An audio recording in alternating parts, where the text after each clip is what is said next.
All right, so we're interrupting our normal Muskox Mondays to bring you our public service announcement.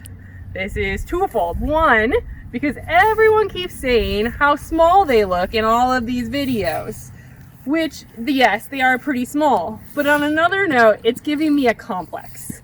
Because I don't know if you can tell, but I'm not exactly a short human being to begin with, which in turn is making them look just a titch shorter. So we wanted to give you guys some comparisons of the staff with muskox and their heights and tell you a little bit of why they are the height that they are, so that maybe you'll have a little bit more information.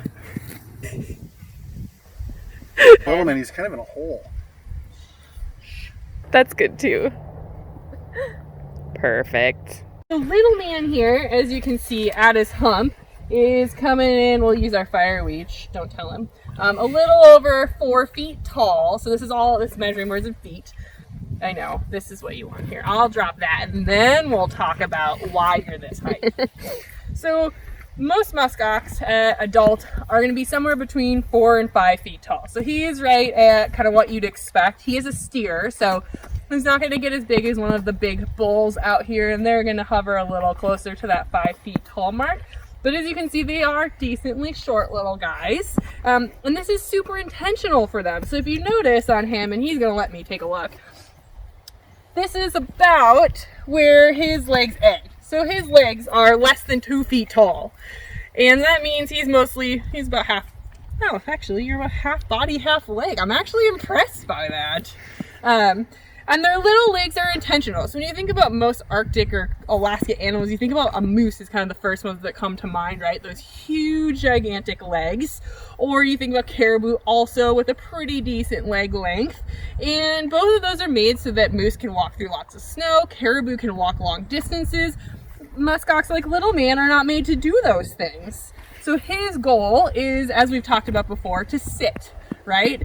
They're not going to migrate like a caribou. They live in the Arctic, which means they're not going to come into contact with a lot of super deep snow. So you've got moose made for snow, caribou made to go for long distances, because they also don't come in contact with a lot of snow like muskox. So they're made to hang out on hilltops, be around lots of wind-blown areas. Yeah. So Georgianne here is a 26-year-old female. You guys have met her before. They seem very curious of our little measurator board. And so as you guys can probably tell, she's on the shorter side of muskox. So what, 3.5 feet maybe tops? Maybe. Maybe. We'll see 3.5. Yeah. Crushing it. So now we're here with Gouda and Munster, our little yearlings, who are gonna munch on some fireweed and hopefully be cooperative. Let's see if they'll let us find out how tall they are. So muskox grow pretty slow, and actually you guys might actually have a better angle than me as we try to measure them. So maybe Carrie behind the camera can kind of tell us from that angle where they're coming in at. Yeah. What is this? So these guys are coming in about 3. They're not so sure of our measure board, which I can't say I blame them for. And so at about maybe a little over 3 feet tall, they've got another foot or so to grow before they're full-grown muskox. But at a year old, they've got all kinds of time to be able to do this. So muskox are made to live in the Arctic, which means they're made to hang out on hilltops in the middle of winter, and the wind is going to blow most of the snow away. So they're not adapted to deal with lots of snow because they're not really coming in contact with that. So they don't need really long legs for that. They also, in the Arctic, it's super cold. And because it's so cold, they want to be able to conserve body heat. The longer you are, the harder it is going to be to conserve your body heat.